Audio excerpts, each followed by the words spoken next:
Hi, welcome back to another episode of Lowkey Chaotic. I'm your host, Soily Lou, and I feel like every time I have sex with somebody, I fall in love with them.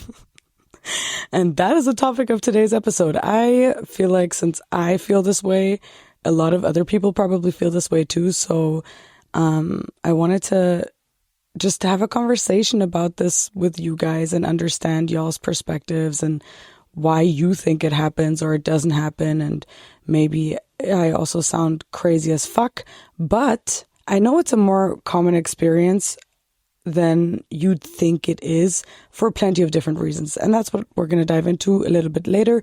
But let's give my relationship to sex a little bit of context. If you've listened to any of my past episodes, you know where I'm kind of at when it comes to me and dating and sex. You know that I was in a long abusive relationship. And if you're here for the first time, hi, I'm Zoe. I'm the survivor of an abusive relationship. And that led to me not having sex with other people but my ex for a very, very, very long time for many different reasons. The sex with him was all I knew, was all I felt comfortable with, regardless of like how much I was aware of the fact that it wasn't good for me to go back to him all the time. And it kind of fizzled itself out over the years because when the passion and the love and the addiction to him and that relationship faded, the sex also wasn't good anymore. So every time I went back, the sex was getting worse and worse and worse. Thus, at one point, you just stopped going back. But it was always a mix of like self-sabotage.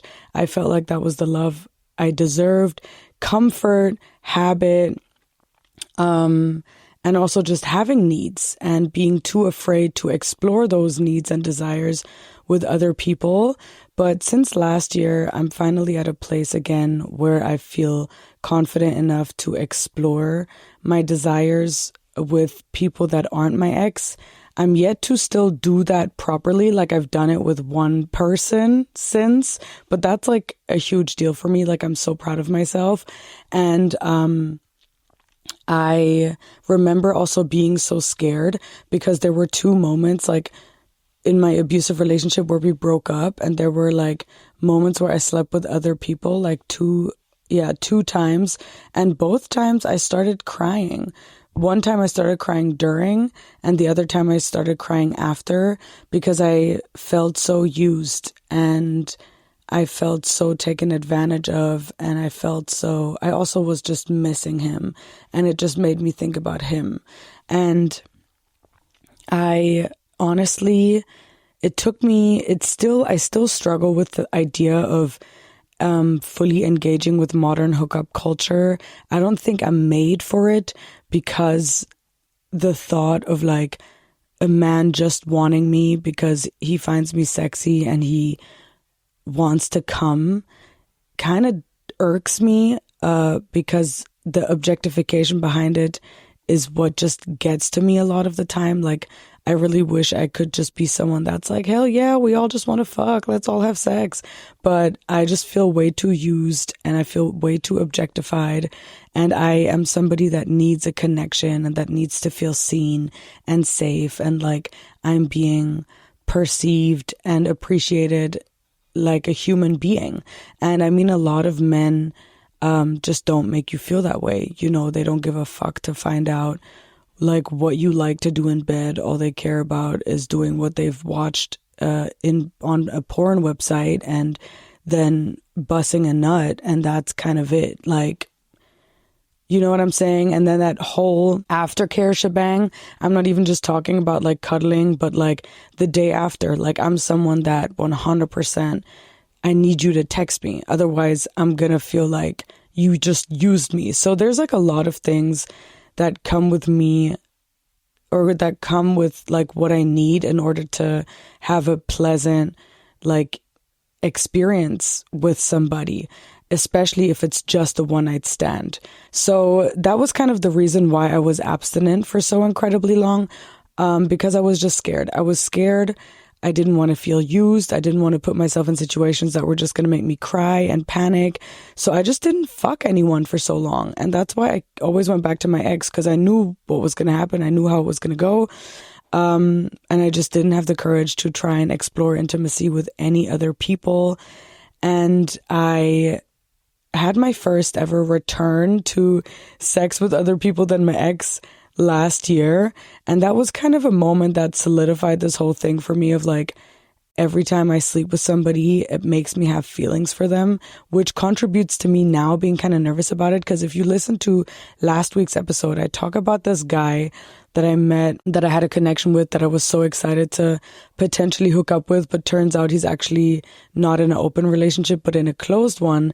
And then the more I think about that situation, the more I'm like, even if he was single or even if he was in an open relationship, that is territory I should not be stepping into, because I know how I get when I sleep with someone that I have a connection with. Like, I genuinely always feel like I'm catching feelings for them. Like, it's so hard for me to just sleep with someone and then forget about them or to just move on with my life. Like, they're on my mind, and it really takes like weeks of detoxing to let go of it and get over it. And that's really tough to deal with. Like, it's a lot of weight that you carry around, especially in a world where modern hookup culture thrives off of like, you have fun, and yes, it can be respectful, or like it's not. I mean, there's a lot of people that do modern hookup culture not very ethically when it comes to communication and making the person feel seen and respected. But even if you make me feel seen and respected, it's still like tough for me to just like move on to the next. Like, you will just be occupying my mind. And I think that is just really stressful. And I think that's why I avoid it, because I'm scared. I'm scared of what it does to me. And if we dive into why this may happen, why you feel like you're falling for somebody that you only slept with once, I think what's at stake or at play, or whatever the word is, are obviously the hormones that you release while you have sex, which one of the famous ones is oxytocin, that you release especially if there's like closeness involved, like cuddling and eye contact. And there's another word for this hormone. What is it called? The bonding or the love hormone. It's heavily released during orgasm, touch, and closeness. It biologically primes you to feel connected and safe with someone. And then you also have dopamine, which is the reward chemical. So sex can obviously feel euphoric, especially with someone that you're already attracted to. And so you get a dopamine hit, which makes you associate that person with pleasure. And then you have a less famous one that I am only reading about for the first time now, which is prolactin.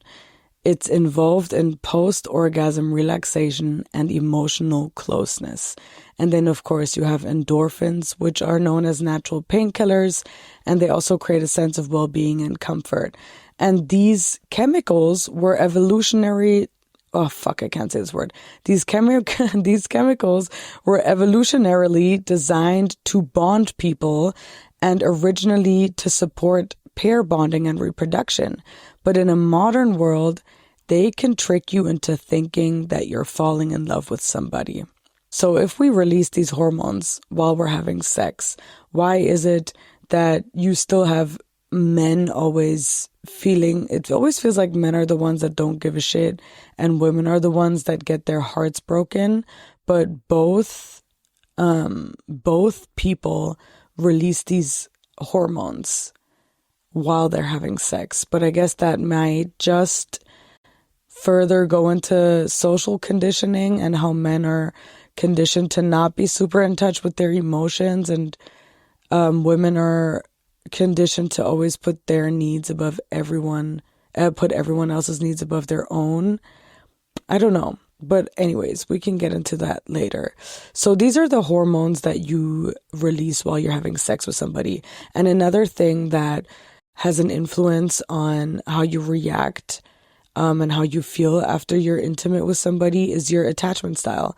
I am very obviously, you will guess this right if you know me, I have an anxious attachment style, which is actually very common in women, especially those that are raised in a mix of like love and unpredictability. Sex can just trigger a super deep emotional response for us. So it feels like we're not just bonding, we're like clinging, because our nervous system interprets sex as this is safe. Don't let it go. And we might project love onto the person, even though there might not really be that true of a connection. We're just kind of telling ourselves there is, because it's like last year when I had sex with someone that was my ex for the first time, even though he made me feel so comfortable and seen, and I love it when a man understands women and the patriarchy, like those were all plus points for him. It's not like it was the best sex of my fucking life, you know what I mean? But still, afterwards, I was like, I literally couldn't get him off of my mind for like a good 2 months. And I don't even want to feel ashamed or embarrassed saying this, because I know there's other people out there that feel the same way. And that is honestly, I don't know. And I feel like even a securely attached person can bond really quickly through sex. But if you have trauma and like inconsistency, or like unmet needs, it just hits way harder. So I guess my trauma in this case also plays a massive role, because for a long time, I probably believed that the sex between my ex and I was so good because it was the only time where we were close and bonding and intimate, and every other time was just roller coaster and pain and sadness and stress. So that probably, influenced my opinion on the quality of our sex, because it really was the only time where everything was feeling okay. And that is definitely probably trauma that I still carry around with me until this day. And another thing that influences why we feel like we're falling in love with somebody after just having sex with them is, of course, cultural conditioning. So we're taught that sex equals love. And you see this in what they teach you from when you grow up, that good girls don't sleep around, and when sex happens, it should be with someone that you love. I mean, they fucking tell you this from the second that you're born, that sex should be meaningful. And I mean, I find myself to be a victim of this narrative 100%. I mean, that's the reason why I literally am incapable of just having casual sex for the physical aspects, because I so strongly believe that it has to be meaningful in order for myself to not feel like I'm being taken advantage of. But anyways, even if we don't love the person, our brains subconsciously start justifying the sex by weaving a love narrative. If I give them my body, there must be something deep between us. And this is something I'm such a fucking victim of also. Since I don't have sex with a lot of people, I put so much fucking value on whom I have sex with that I always feel like I subconsciously run around the world being like, oh, they now owe me because they're fucking lucky that I picked them, because I don't pick anyone at all. And that creates so much expectation and so much pressure on myself, because I'm literally sabotaging myself. You cannot put that kind of pressure on people, especially not, you know what? Okay, I'm fucking stumbling my words. But if I'm going through the world picking my sexual partners really carefully, and then that automatically adds this expectation of, I expect them to value me because they should feel honored that I'm picking them to sleep with. But then at the same time, I'm not transparently communicating my needs or my thoughts or my feelings. Why do I then expect them to know that? That is something I struggle with a lot. It's like I have so many expectations of so many things, whether it's in my friendships or my relationships or my sexual relations, but I don't communicate my expectations because I'm scared of rejection. I'm scared of being misunderstood. I'm scared of confrontation. Thus, I almost always am disappointed, and that math is not fucking mathing. Like, if you want something, you need to fucking communicate it, period. Like, people cannot read your fucking minds. And that is something I'm still learning and trying to get better at until this fucking day. So yeah, that's something that like happens a lot to me. If I give them my body, there must be something deep between us. 100%. 100% I'm a victim of that. And this belief isn't always conscious. It's baked into rom-coms, music, poetry, the way that we're taught to say, like, we need to wait for the right one. It's everywhere. It's, you know, what's the word? Engraved. It's engraved in us from the moment we're born.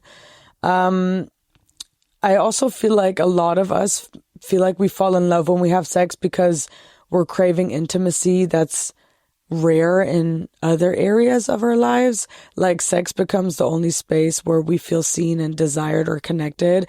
That's kind of what I just touched upon. Like, in my relationship with my ex, I felt like it was good sex, or I always wanted to have sex with him because it was the only time where we were connected and bonding in a way that wasn't incredibly toxic and negative. The feeling of being chosen by somebody, everybody wants to feel chosen. Everyone wants to feel desired and loved, and like they're someone's priority, even if it's just for the moment. And that has such a massive hold on us.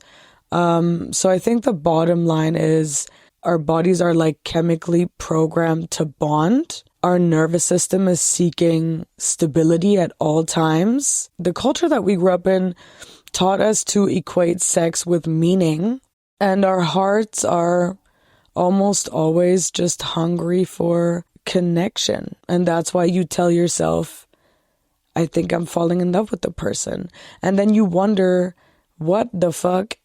How does true love even feel? Maybe I've never even been properly in love. Honestly, maybe it was always just all of the above of what I just mentioned. And so now where we covered like why this happens, can go into what it costs. I mean, it costs us a lot. The loss of clarity, you're confusing trauma bonding and addiction, codependency with connection. You might just stick around in situationships for way too long. You might, this happens a lot to me, like you feel rejected after sex because they didn't act like it meant something. And I almost always, after having that moment of like panic because I felt like it meant something, but they aren't acting like it meant something, it takes me like weeks to rebuild my self-esteem and to talk myself out of this like fucking state of panic that I'm then in, and the state of overthinking. Like, it's so exhausting. It's so exhausting. Genuinely, no wonder I never have sex. It's actually more of an exhausting experience than a fucking fun one. And I wonder if it's possible to connect with yourself in a way where you can differentiate those two. Like, obviously we're human, we have desires.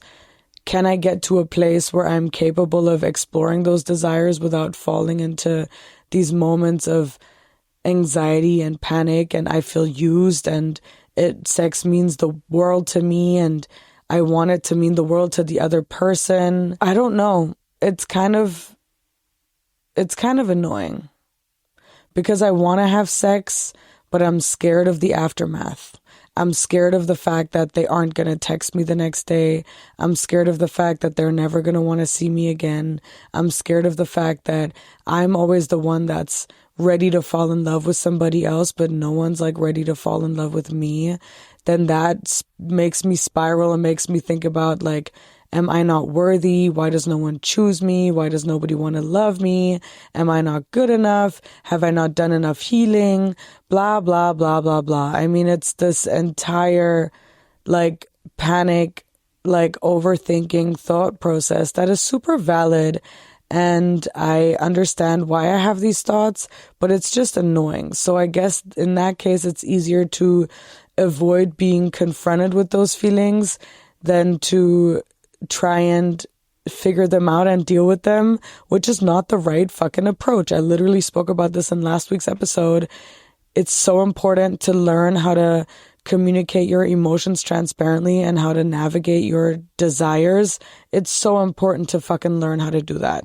Otherwise, you're just going to run around your entire life feeling disappointed and not seen and not understood and never having your expectations or your desires met. I guess one of the few things that I've learned through abstinence is kind of what I just stated above, that I am worthy of or I'm allowed to want what I want. Like, I shouldn't feel ashamed for feeling this way and for being this way. And I shouldn't feel ashamed for wanting the things that I want. And there's nothing wrong with being who I am.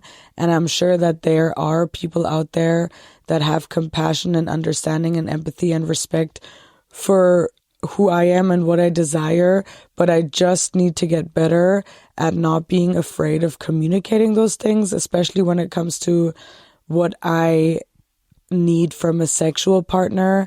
But the patriarchy sits so deep inside of me, because as much as I always talk about the patriarchy, it doesn't change the fact that it's still so deep inside of me. I'm very big on, I'm very scared of being rejected by men all the time, especially if I were to honestly tell them how sex makes me feel.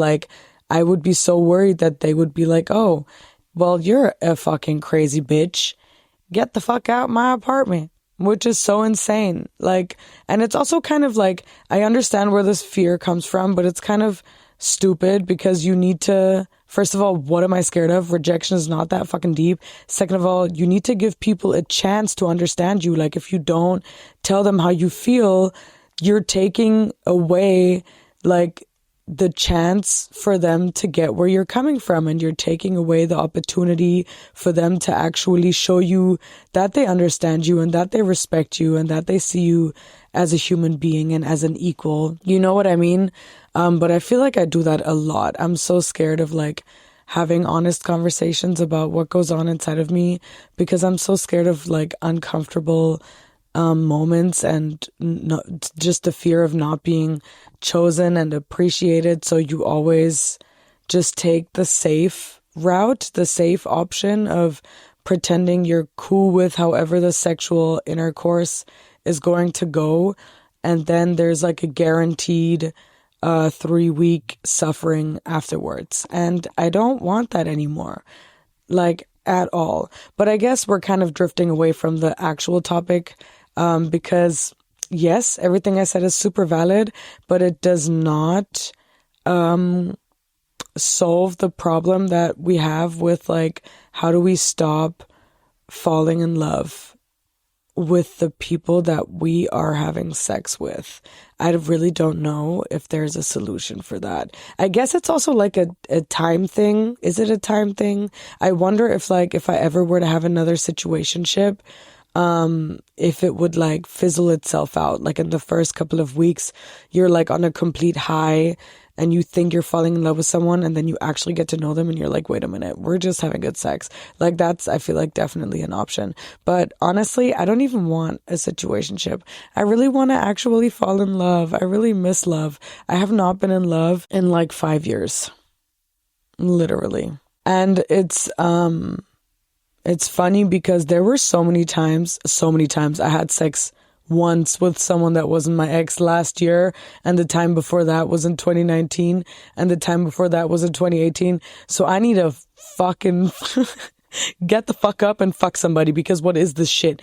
But for example, after that experience last year, even though we had only hung out a couple of times and had sex twice in that one night, I want to say, and then afterwards we just saw each other or talked on and off as friends or acquaintances, my head was still painting pictures of how the potential future could look, whether it's another one night stand that we're going to have, or whether we're going to start dating or just be friends or whatever. And I felt my brain was painting these images in order to kind of justify the intimacy that I just had, because it seems to clearly be really challenging for my brain to just see sex as like, yup, you had a good time, that was fun, deuces. Like, I'm such a victim